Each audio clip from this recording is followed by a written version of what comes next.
The one that they did in Indian Wells. So funny. The one they were like, okay, you need to splash there. oh yes. Oh my god. Turn the bottle like this. No, that's wrong. Too much. Hello, ground passers, and welcome to an episode of Meet the Players. I'm here to talk about not one, but two players. Both are currently playing in the Rome Open and have had some pretty impressive wins and are doing super well on clay. And I'm talking about Peyton Stearns and Diana Shnaider. Yesterday, they both played very intense three-set matches with two different results.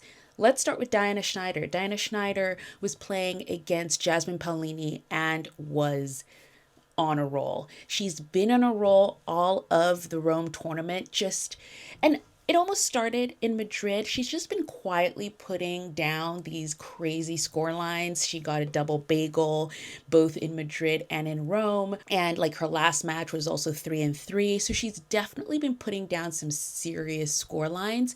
And coming into this match, she was coming in with confidence and she was leading Jasmine Paolini by a set to start. But Jasmine Paolini, with the help of the crowd, definitely wrestled this match away from Diana, a match that she should have won.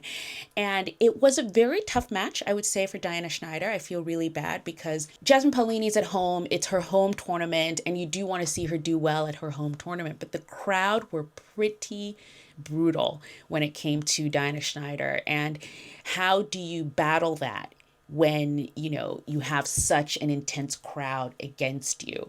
I think she tried her best and did her best, but in the end lost the match.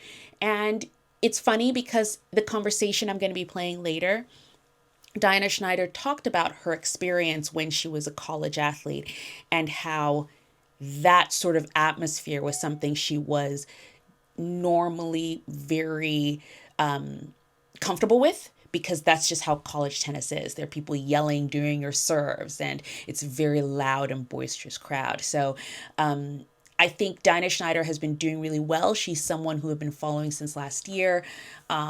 She did not start the year well in singles. She's had some pretty good wins in doubles, winning the Miami doubles title with her partner Mira Andreeva.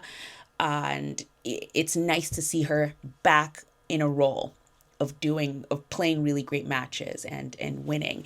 And then her doubles partner at the Charleston Open was Peyton Stearns. So it's interesting that they both started the clay season playing doubles together, and now they're on a roll of playing some incredible matches. And Peyton Stearns is just on another level right now. It's funny because she started the clay season in a very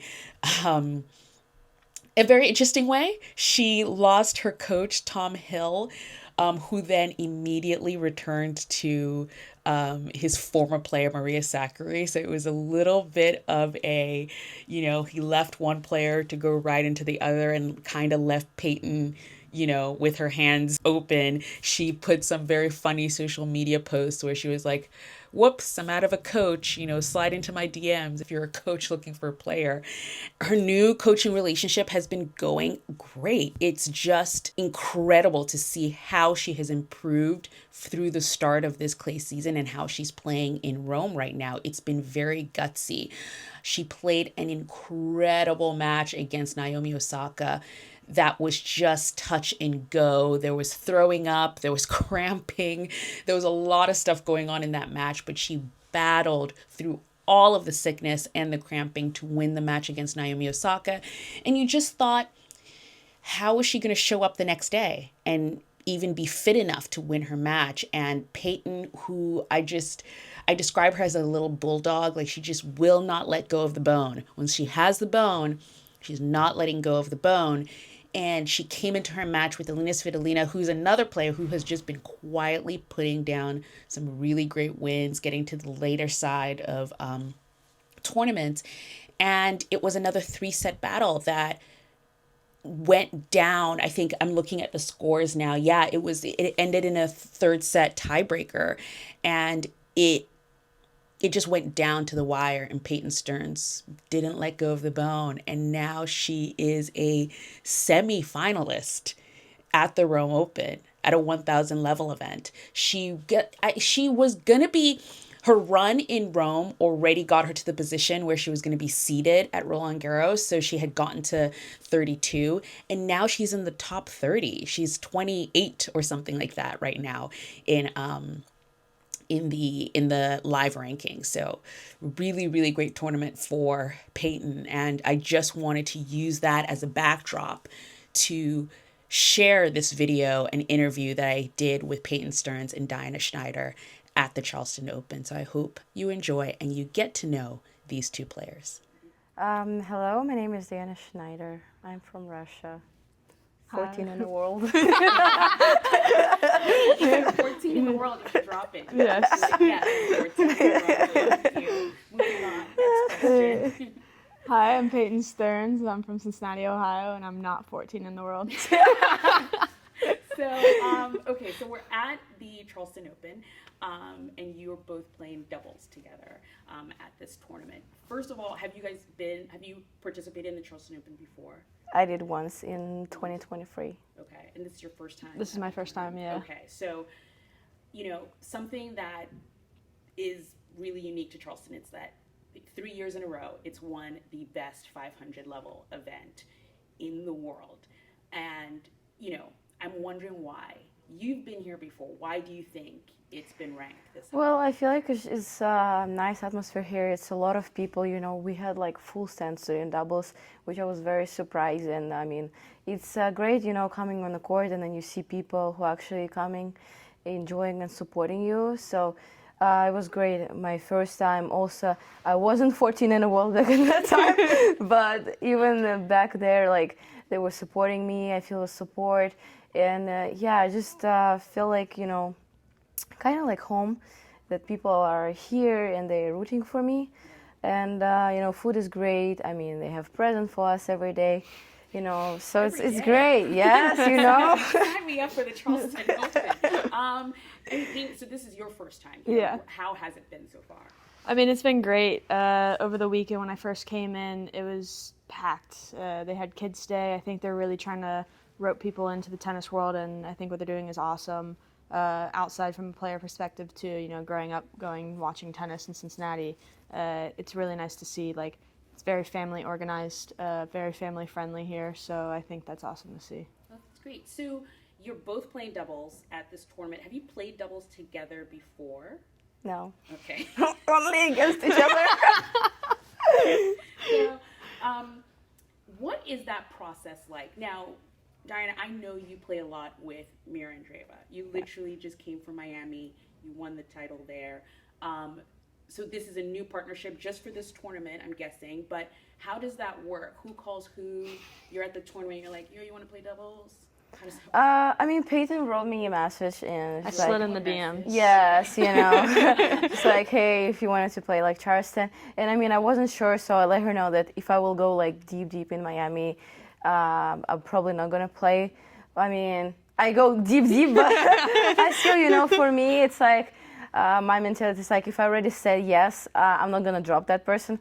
So, and still, I'm having fun playing doubles, and it's a great tournament. I love playing on green clay. It's only one tournament a year, so I just, I will try to keep it as long as possible to stay here and play here. So it's been great. I know Peyton. I saw how she's playing. And I feel like it's also have a little bit like a matching vibe. So it's I feel like it's gonna be easy to stay connected with her. Right. And why did you want to play doubles here? Well, I mean, she beat me last week, so I was like, well, keep your friends close, enemies closer kind of thing. And then she won. I was like, all right, I have a good partner this week. No, but we both played college tennis, so going through that, I think, you're having to play singles and doubles, so we both have a strong background in both. And I think that's also why we connect so well on court. It's, there's highs and lows throughout the match, and you just kind of have to ride it. Okay. You're both playing singles, you're in the singles draw. What is that? I mean, this is a week-long event, so you're playing every single day, pretty much? Yes, I like it. Yeah. You like to play every single day? Well, I feel like sometime when it's a 2-week event, it's getting a little bit too long, and you play one day, and then you need to practice, and then play one day, and then you need to practice again, and then you play, and then practice again. Yeah. So it's kind of like you better like play every day, but like you practice and play and practice and play. Like each day is like kind of same. So for me, yeah, I would rather play every day. Do you have a preference? I think every day. Yeah. It's just easier because then feel it's like like it's a college thing. yeah, you like sit around and you're like, Yeah. how much did I practice instead of it's just like go, go, go, go. And Yeah, then you're if you done. lose, you Yeah. go practice how Yeah. much you want. If you still in tournament, you go play. Okay. You both mentioned college now, so you both came out of the college system.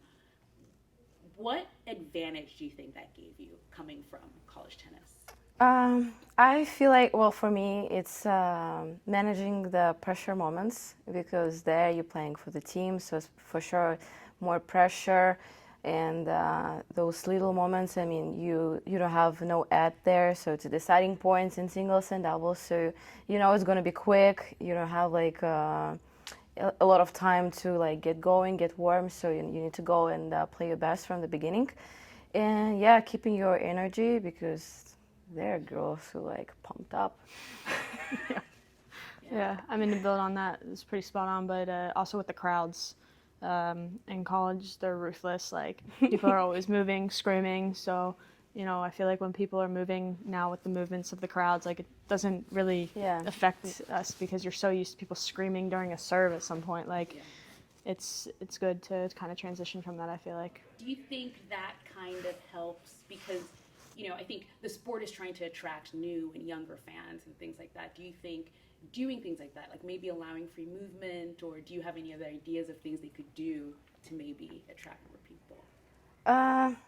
Well, I feel like all of the players still getting used to the free movement. I feel like sometimes it gets a little bit tricky also for us as a players and for the people to kind of understand it a little bit better.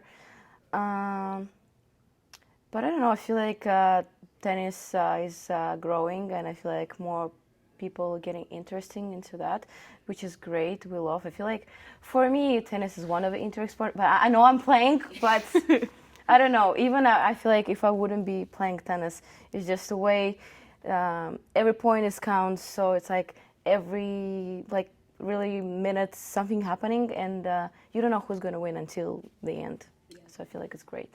Yeah.